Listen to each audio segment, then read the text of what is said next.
How are you? I hope everybody is fine. Last time we deliver lecture on Friday, but our next lecture comes on Sunday. But due to urgent condition, we do not upload our lecture. So today we discuss the lectures. Last time we see what is the Van 't Hoff factor. In Van 't Hoff factor हमने जाना कि कौन कौन सी value इसके अंदर हम count करते हैं। तो उसके अंदर हमने दो वैल्यू काउंट की। First is theoretical value, second is observe.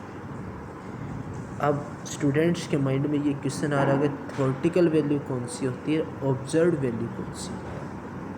Theoretical value कहे या हम इसका दूसरा नाम भी कह सकते हैं बेटा, क्या? Calculated value. ये वो वैल्यू होती है जिसको हम स्टार्टिंग में लेके चलते हैं और सॉल्यूशन के अंदर डालते हैं। फॉर एग्जांपल स्टार्टिंग में आपने 1 मोल लेके चले, किसी के 2 मोल लेके चले, तो जितनी भी वैल्यू स्टार्टिंग से होती है वो थ्योरेटिकल कहलाती है। अब स्टूडेंट्स के माइंड में क्वेश्चन अराइज हो रहा है कि what are observed value. Observed value वो होती है जिसमें थ्योरेटिकल वैल्यू को डालने के बाद वो कितने आयंस में टूट जाती है, उन आयंस के जो मोल बनेंगे टूटने के बाद, वो क्या कहलाती है बेटा? ऑब्जर्व। तो वान 't Hoff फैक्टर जो होता है वो रेशियो होता है किसका? Observed value of colligative property and theoretical value of colligative property. या दूसरे वेज में कहें तो कह सकते हैं कि हम observed value of colligative property and calculated value of colligative property ratio are called van 't Hoff factor. और आप अच्छी तरह जान सकते हैं कि कोलिगेटिव प्रॉपर्टी क्या बताई थी। हमने बताया था कोलिगेटिव प्रॉपर्टी वे होती है जो number of moles of solute के ऊपर डिपेंड करती है। तो colligative property directly proportional to number of moles of solute. और ये भी आप अच्छी तरह जानते हैं कि हम number of moles of solute कैसे निकालते हैं। हम उस सॉल्यूट का गिवन मास लेके चलेंगे और किसको डिवाइड कर देंगे? Molecular mass of solute. तो हमने क्या किया कि number of moles of solute की जगह उसकी वैल्यू पुट कर दी कि given mass of solute divide by molecular mass of solute. इसको सॉल्यूशन करने के बाद हम आगे की तरफ बढ़ते हैं तो हम यहाँ पर देख रहे हो कि कोलिगेटिव जो प्रॉपर्टी होती है, कोलिगेटिव प्रॉपर्टी जो होती है वो सॉल्यूट के गिवन मास के तो डायरेक्टली प्रोपोर्शनल होती है, बट वो मोलिकुलर मास की क्या होती है? वो मोलिकुलर मास के इनवर्सली प्रोपोर्शनल होती है, राइट। तो यहाँ पर हमने जाना कि colligative property is inversely proportional to molecular mass of solute. तो यहाँ से हमने ये रिजल्ट निकाल लिया कि कोलिगेटिव प्रॉपर्टी होती है वो मोलिकुलर मास ऑफ सॉल्यूट के इनवर्सली प्रोपोर्शनल होती है। तो ये हमारी इक्वेशन आ गई थर्ड। और हमने क्या किया, यहाँ पे सिर्फ थोड़ा अरेंजमेंट किया बेटा कि इक्वेशन थर्ड की वैल्यू को हमने उठा करके इक्वेशन 1 में पुट कर दिया। अब यहाँ से प्रोपोर्शनलिटी साइन हटाओ और कुछ भी कांस्टेंट लगाओ एज यू विश। तो यहाँ पे आई और observed value of colligative property की जगह क्या होगा? 1 में ऑब्जर्व्ड मोलिकुलर मास। और वहाँ पर इक्वेशन 1 में क्या था? नीचे थ्योरेटिकल या calculated value of colligative property. उसकी जगह पर भी हम इक्वेशन थर्ड का यूज़ करके क्या पुट कर सकते हैं? 1 में थ्योरेटिकल या कैलकुलेटेड मोलिकुलर मास। कौन अब कहोगे सर कांस्टेंट कहाँ गया? बेटा कांस्टेंट से कांस्टेंट कैंसिल हो गया। तो आपको थोड़ा अरेंजमेंट करना है कि आप क्या करोगे अरेंजमेंट करके, कैलकुलेटेड मोलिकुलर मास ऊपर चला जाएगा और ऑब्जर्व्ड मोलिकुलर मास नीचे आ जाएगी। तो आपका एक वान 't Hoff फैक्टर की एक नई डेफिनेशन अराइज हो गई, क्या? कि van 't Hoff factor is the ratio of calculated molecular mass to the observed molecular mass. तो आपको जो अच्छी लगे बेटा वो डेफिनेशन ईजिली याद कर सकते हो। आई होप आपको ये डेफिनेशन समझ में आ गई होगी। अगेन रिपीट, वान 't Hoff फैक्टर को 2 टर्म में डिफाइन कर सकते हो। कोलिगेटिव प्रॉपर्टी या मोलिकुलर मास। अगर आपके पास से कोई कोलिगेटिव प्रॉपर्टी के टर्म में पूछे तो आप बताओगे कि जो वन टॉ फैक्टर होता है वो रेशियो होता है किसका, observed value of colligative property to the theoretical value of colligative property. Theoretical के लिए ही हम दूसरा वर्ड क्या यूज करते हैं, कैलकुलेटेड। That's clear. यदि आपको मोलिकुलर मास के टर्म में पूछे तो आप कहोगे कोलिगेटिव प्रॉपर्टी होती है वो इन्वर्सली होती है, as you know about discuss.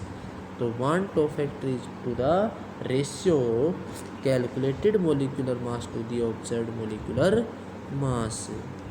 जब तक हमने यहाँ तक पढ़ लिया तो कुछ वहाँ पर हमने लास्ट टाइम रिजल्ट निकाले थे, उन रिजल्ट को मैं क्या क्या दोबारा रिपीट कर दिया कि यदि हमारी वन टॉ फैक्टर की वैल्यू 1 आ रही थी तो मैंने कहा था ना तो वहाँ एसोसिएशन होगा ना ही डिसोसिएशन।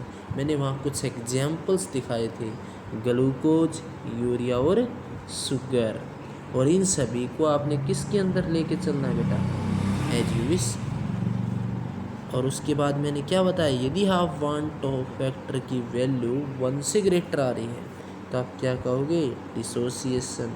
और डिसोसिएशन के लिए मैंने क्या क्या एग्जांपल दिया, NaCl, KCl, BaCl2, CaCl2 जो आयंस के अंदर टूट जाए, डिसोसिएट का मतलब टूट। और यदि हमारी वन टॉ फैक्टर की वैल्यू 1 से कम आ रही तो हम क्या कहेंगे, एसोसिएशन। और एसोसिएशन का मतलब क्या होगा, जुड़ना। और दो मॉलिक्यूल कब जुड़ेंगे बेटा, जब उनके बीच में स्ट्रॉन्ग फोर्स होगा, कोई आसानी से तोड़ ना सके। और स्ट्रॉन्ग फोर्स कब होगा, या तो वो डाइमर बनाए, डाइमर मतलब वो मॉलिक्यूल खुद के साथ हाइड्रोजन बॉन्डिंग बना करके खुद को स्ट्रॉन्ग कर देते। फॉर एग्जांपल यहाँ पर क्या लिखवा है मैंने, CH3COOH, PHCOOH, PH का मतलब फिनाइल, फिनाइल रिंग के ऊपर क्या लगा दिया, COOH, तो ये बन गया बेंजोइक एसिड। और ये आपने किसके अंदर लेके चलनी है, बेंजीन। स्पेशल केस डाल दिया मैंने यहाँ पर बेटा, क्या बेंजीन के अंदर ही लेना। यदि आप इसको वाटर के अंदर लोगे तो ये डिसोसिएशन दिखा जाएगा। इसको मैं प्रूव करके दिखाऊंगा बेटा कुछ देर के बाद, आप आगे देखना। तो याद रखना, जब हमारी वन टॉ फैक्टर की वैल्यू 1 आए तो आप वहाँ तो ना तो डिसोसिएशन कह सकते ना एसोसिएशन कह सकते। इसके एग्जाम्पल्स तीनों बुक NCERT बुक में हैं, वही बताए मैंने, ग्लूकोज, यूरिया, शुगर एट्सेट्रा। और जब इसकी वैल्यू 1 से ग्रेटर आए तब आप कहोगे डिसोसिएशन। NCERT बुक से 6 एग्जाम्पल्स के बारे में एक्सप्लेन करती है, that is first NaCl, second is KCl, third is barium chloride, fourth is calcium chloride, fifth example जो NCERT बुक एक्सप्लेन करती है वो है एल्यूमिनियम क्लोराइड, और सिक्स्थ इज K2SO4। वो तो आपकी इच्छा है कि आप कौन कौन से एग्जाम्पल्स को याद करें। यदि हमारी वन टॉ फैक्टर की वैल्यू 1 से कम आए तो एसोसिएशन। और आपको याद रखना, कभी भी मॉलिक्यूल का एसोसिएशन होगा तो इसका मतलब मॉलिक्यूल आपस में कंबाइन होंगे, और मॉलिक्यूल आपस में कंबाइन तभी हो सकते हैं जब उनके बीच में स्ट्रॉन्ग फोर्स होगा, कोई आसानी से तोड़ नहीं सकता। और स्ट्रॉन्ग फोर्स कब बनता है, जब हमारी हाइड्रोजन बॉन्डिंग वहाँ पर। That's clear. और ये किसके अंदर लेके चला हूँ ये एग्जाम्पल, बेंजीन के अंदर। यदि आप CH3COOH को स्पेशल केस है, यदि वाटर के अंदर डालते हो तो वो एसोसिएशन नहीं दिखा करके डिसोसिएशन दिखाएगा। कुछ देर के बाद हम इसको डिस्कस करेंगे, तब तक के लिए आप वेट करते रहिए। चलते हैं बेटा नेक्स्ट पेज के ऊपर। तो हमने अगर ये टॉपिक बेटा डिस्कस कर लिया तो हम इसके ऊपर कुछ न्यूमेरिकल सोल्व करेंगे। तो उससे पहले हमने वन टॉ फैक्टर निकालना आना चाहिए कि वन टॉ फैक्टर कैसे निकालते हैं। तो यहाँ पर अभी calculate the van't Hoff factor of the following, तो फॉलोइंग का वन टॉ फैक्टर निकालिए। तो पहला बेटा एग्जाम्पल है NaCl, दूसरा है KCl, तीसरा है barium chloride that is BaCl2, fourth is calcium chloride that is CaCl2, fifth is AlCl3 that is aluminium chloride, sixth is K2SO4 potassium sulphate. और नंबरिंग गलत हो गई बेटा। नेक्स्ट है ग्लूकोज, जिसका आप पढ़ते हो C6H12O6। और नेक्स्ट बेटा यूरिया, दैट्स फार्मूला NH2CONH2। इनके फार्मूला बेटा मैंने आगे लिख रखे हैं। और नेक्स्ट बेटा FeCl3 आयरन क्लोराइड। नेक्स्ट बेटा शुगर C12H22। और फाइनली है भी एसिटिक एसिड। और बताया था एसिटिक एसिड को दो केस बताए थे, वाटर के अंदर लोगे तो एसोसिएशन, सॉरी वाटर के अंदर लोगे तो डिसोसिएशन, और बेंजीन नॉन पोलर सॉल्वेंट के अंदर लेते हो तो वो एसोसिएशन दिखाता है। फिर रिपीट, CH3COOH को यदि वाटर के अंदर लेते हो तो डिसोसिएशन, अगर CH3COOH को बेंजीन के अंदर लेते हो तो एसोसिएशन। इसको प्रूव करके दिखाएंगे बेटा। पहला NaCl, आप देख रहे हो NaCl होता है वो आयंस के अंदर टूट जाता है, और जैसे ही आयंस के अंदर टूटेगा तो आपको क्या मिलेगा, देखते हैं क्या मिलेगा आपको। NaCl का आप 1 मोल लेके चले, और बताया था स्टार्टिंग में जो हम वैल्यू लेके चलते हैं वो थ्योरेटिकल वैल्यू या कैलकुलेटेड वैल्यू कहलाती है कोलिगेटिव प्रॉपर्टी की, और वो किस में टूट गया, आयंस Na पॉजिटिव और Cl नेगेटिव। Na पॉजिटिव का कितना मोल बना बेटा, 1, Cl नेगेटिव का कितना मोल बना, 1, तो टोटल हमारे मोल कितने हो गए यहाँ पर। तो ये जो मोल टूटने के बाद बने आयंस के, इसको हम कहेंगे क्या, ऑब्जर्व्ड, इनको कहेंगे observed value of colligative property. और यहाँ पे जो हम स्टार्टिंग में लेके चले हैं इनको कहेंगे थ्योरेटिकल। थ्योरेटिकल के लिए हम दूसरा वर्ड क्या कर सकते हैं बेटा, कैलकुलेटेड। वान टू फैक्टर की डेफिनेशन लगाइए। वान टू फैक्टर क्या कहता है कि observed value of colligative property divide by theoretical या calculated value of colligative property. तो यहाँ पर हमारी ऑब्जर्व्ड वैल्यू कितनी मेजरमेंट की है, 2, थ्योरेटिकल कितनी है, 1। तो याद रखना बेटा शॉर्टकट के अंदर भी कि NaCl का वान टू फैक्टर कितना होता है बेटा, 2, कितना होता है, 2। अब सिमिलरली ही एक एग्जाम्पल्स मैं आपको सोल्व करने के दे रहा हूँ, जिसका आंसर मैं पहले बता रहा हूँ, आप उसको कंप्लीट सोल्व कीजिएगा और देखना कि क्या आपका वान टू फैक्टर सही आ रहा है कि नहीं। नेक्स्ट है KCl, डू योर सेल्फ, इसका जो वान टू फैक्टर बेटा 2 आना चाहिए। यदि 2 के अलावा जो आपका आ रहा है तो इट मीन्स रॉन्ग, यदि 2 आ रहा है तो इट मीन्स राइट। आप करके देखिएगा, ये आपका होमवर्क है, होमवर्क ज़रूर करिएगा।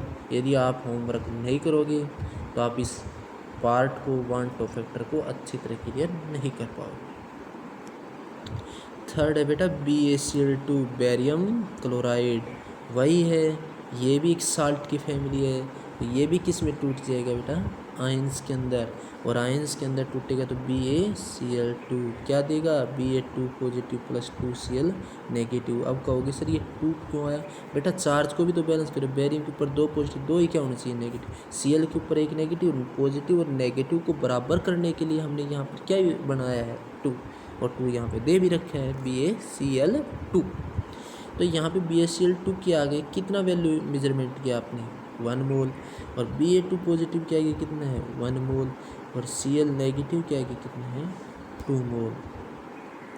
तो यहाँ पर आपने क्या देखा बेटा, तो यहाँ पर आपने देखा कि जो हमारे पास जो वैल्यू आई है वो थ्योरेटिकल कितनी आ गई, 1 मोल, या कैलकुलेटेड कहे, और हमारे पास टोटल मोल यहाँ पर कितने बने, 1 Ba2 पॉजिटिव का, 2 Cl नेगेटिव, टोटल हो गए 3। तो ये हमारी कौन सी वैल्यू कहलाएगी, ऑब्जर्व। याद रखना वान टू फैक्टर क्या होता है, observe value of colligative property to the theoretical value of colligative property. तो क्या होगा, 3/1 = 3। सिमिलर इसी एग्जाम्पल्स को जिस प्रकार मैंने एक्सप्लेन किया है, आप भी do your self without cheating solve CaCl2, और इसका आंसर क्या आना चाहिए आपका, 3। रिपीट अगेन, यदि आपका वान टू फैक्टर इस क्वेश्चन का 3 नहीं आ रहा है इट मीन्स रॉन्ग, 3 आ रहा है तो इट मीन्स राइट। तो नेक्स्ट एग्जाम्पल्स को डिस्कस करते हैं। नेक्स्ट एग्जाम्पल बेटा एल्यूमिनियम क्लोराइड। एल्यूमिनियम क्लोराइड भी एक साल्टेड फैमिली है, और आप इसको जैसे ही वाटर के अंदर या किसी लिक्विड के अंदर डालते सोल्यूबल हो जाता है, और ये आयंस के अंदर टूट जाता है। और ये आयंस के अंदर टूटता है तो आपको क्या देता है बेटा, एल्यूमिनियम 3 पॉजिटिव, और प्लस क्लोरीन यहाँ पर 3 है, क्लोरीन के ऊपर 1 नेगेटिव, पॉजिटिव नेगेटिव को बराबर करने के लिए उसको कोफिशिएंट के रूप में 3 को आगे आना पड़ेगा। तो यहाँ पर क्या हो गया बेटा, 3Cl नेगेटिव।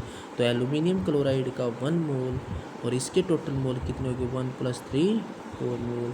तो ये आपका क्या कहलाएगा जो स्टार्टिंग में थ्योरेटिकल मोल, और जो आपने लिया है वो क्या है बेटा ऑब्जर्व, जो ऑब्जर्व किया है। तो आपका क्या होता है 1 top factor observe value of colligative property to the theoretical value. तो क्या आ गया I is equal to 4/1 that is equal to 4। Similarly इसी प्रोसीजर के तहत आप क्या कर सकते हैं कि 2/4 को मैंने इसको एक्सप्लेन कर दिया है, आप इसको अच्छी तरह रीड करें। नेक्स्ट एग्जाम्पल्स की स्टडी करते हैं। तो बेटा हमारे नेक्स्ट एग्जाम्पल 3 है, वो मैंने तीनों एक ही कैटेगरी के अंदर काउंट कर दिए। वो कौन कौन से, ग्लूकोज, शुगर, यूरिया। और आप इसको किसी सॉल्वेंट के अंदर डालते हो तो ये एसोसिएट ना होता ना डिसोसिएट होता, ये जैसा है वैसा का वैसा रहता है। इसको मैं प्रूव करा दूँ। फॉर एग्जाम्पल यदि आप शिकंजी बना रहे हैं तो कभी देखा कि कुछ न कुछ पार्टिकल तो शुगर के, इट मीन्स चीनी के वाटर के अंदर कंप्लीट सोल्यूबल नहीं होते, वो जैसे हैं कि वैसे के वैसे ही रह जाते हैं। बट 99% क्या हो जाते हैं बेटा, वो कम्प्लीटली सोल्यूबल हो जाते हैं। बट 1% ऐसा होता है कि वो कम्प्लीटली नहीं होता। बट जैसे टाइम कंज्यूमिंग करते हो, टाइम बढ़ा देते हो, तो धीरे धीरे वो भी अपने कम्प्लीटली 100% की तरफ चले जाते हैं। बट एक परफेक्ट टाइम के ऊपर वो कम्प्लीटली नहीं होते। तो यहाँ पर है glucose C6H12, O6 C12H22, O11 urea, NH2CO NH2। ये तीनों परफेक्ट एग्जाम्पल हैं जिसमें ना तो एसोसिएशन होता ना डिसोसिएशन होता है। ये जैसे हैं वैसी की वैसी। तो ये जैसी फॉर्म वैसी फॉर्म आने की वजह से यहाँ पे मैंने रिवर्सिबल का एक सिंगल साइन यूज कर दिया, अभी डबल एडेड एरो। और यहाँ पर भी देख रहे हो, और इन सभी के अंदर आप देख रहे हो कि सभी का कितना मोल लेके चल रहा हूँ 1 मोल, और इसके अंदर भी बेटा सभी का कितना मोल है 1 मोल। तो आपका थ्योरेटिकल वैल्यू और कैलकुलेटेड वैल्यू क्या है इन सभी का 1 मोल, और ऑब्जर्व वैल्यू क्या है 1 मोल। तो 1 टॉप फैक्टर क्या होता है, it is the ratio of a observe value of colligative property to the theoretical value. तो 1/1 दैट इज इक्वल टू 1। फिर अगेन रिपीट करता हूँ, ऐसे एग्जाम्पल बताइए जिसके अंदर ना तो एसोसिएशन होता ना डिसोसिएशन होता, बिकॉज एक परफेक्ट टाइम के अंदर वो कम्प्लीटली सोल्यूबल नहीं हो पाते, कुछ न कुछ पार्टिकल रह जाते हैं। तो कुछ न कुछ पार्टिकल रहने की वजह से हम उसको कहते हैं कि ना तो वो एसोसिएशन में कम्प्लीटली गए ना वो डिसोसिएशन में गए। तो इन सभी का 1 टॉप फैक्टर कितना होता है बेटा 1।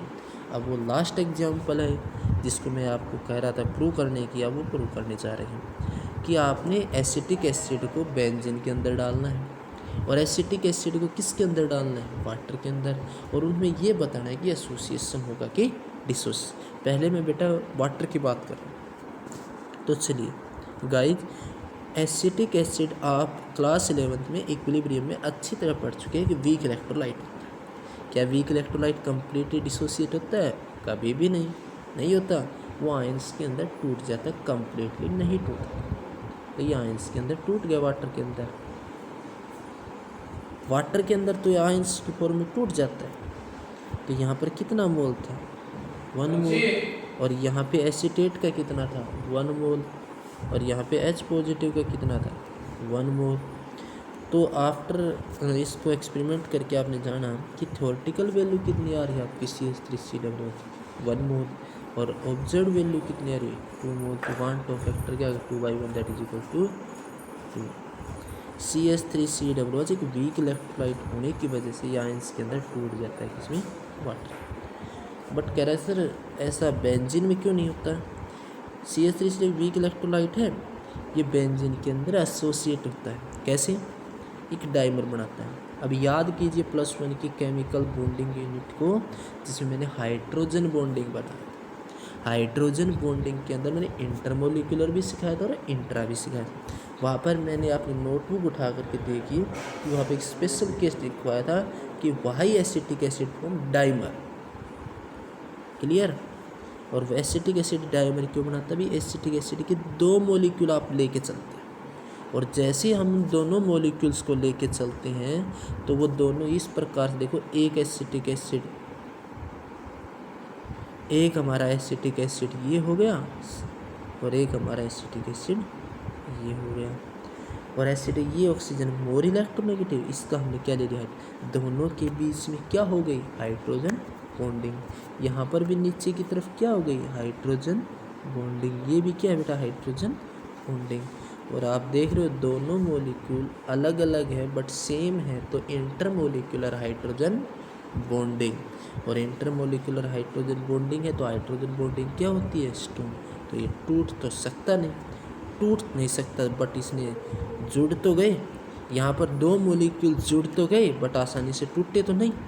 और आसानी से जुड़ने की वजह से हमने इसको क्या कहा, एसोसिएशन। और एसोसिएशन होकर के हम डाई मतलब दो मॉलिक्यूल बना दिए, किसकी, एसिटिक एसिड की, तो इसलिए कहा डाई। तो अब देखते हैं क्या है।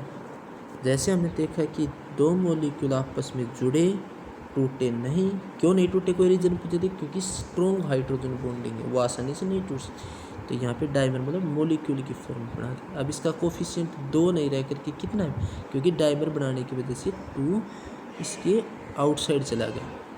और यहाँ पे इसका 2 मोल, इसका थ्योरेटिकल है ये ऑब्जर्व। तो ऑब्जर्व वैल्यू कितनी है 1, थ्योरेटिकल कितनी है 2, तो 0. तो क्लियर। एसिटिक एसिड का वाटर के अंदर कितना होता है, 1 फैक्टर 2। और बेंजीन के अंदर कितना होता है बेटा, 0.5। क्यों होता है, डाइमर। डाइमर क्यों बनाता है, स्ट्रॉन्ग हाइड्रोजन बॉन्ड। वहाँ एसोसिएट क्यों होता है, डिसोसिएट क्यों नहीं, क्यों हाइड्रोजन बॉन्डिंग स्ट्रॉन्ग होने की वजह से वो टूट तो नहीं पाता। अब क्वेश्चन ये है कि एसोसिएट, क्योंकि मॉलिक्यूल आपस में जुड़ तो गए और स्ट्रॉन्ग हो गए, आसानी से जुड़ गए, तो जिसकी वजह से डाइमर। तो बेटा हमने इस टॉपिक के अंदर सिर्फ इतना ही जाना है कि 1 2 फैक्टर निकालते कैसे। जब हम इसके अगले लेक्चर के अंदर 1 2 फैक्टर के एनसीईआरटी बेस्ड न्यूमेरिकल सोल्व करेंगे, तब आप जानोगे कि इनकी वैल्यू का कितना इम्पोर्टेंस है। और हम एनसीईआरटी न्यूमेरिकल सोल्व कर रहे हैं। अगर फिर भी अगर किसी प्रकार का कोई एक्स्ट्रा नॉलेज या डाउट हो तो आप उसको मेरे व्हाट्सएप नंबर 9416888894 पे सेंड कर सकते हो।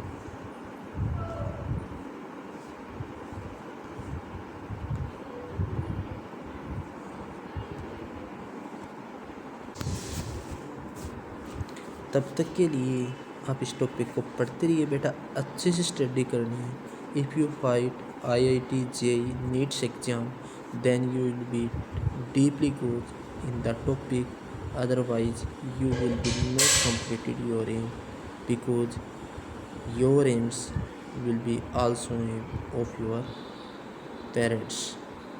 Dreams are not those which comes during sleeping, but dreams are those which sleep out during sleeping. सपने वो नहीं जो नींद में आते हैं, सपने वो होते हैं जो नींद को उड़ा देते हैं। तब तक के लिए goodbye, stay home, stay safe.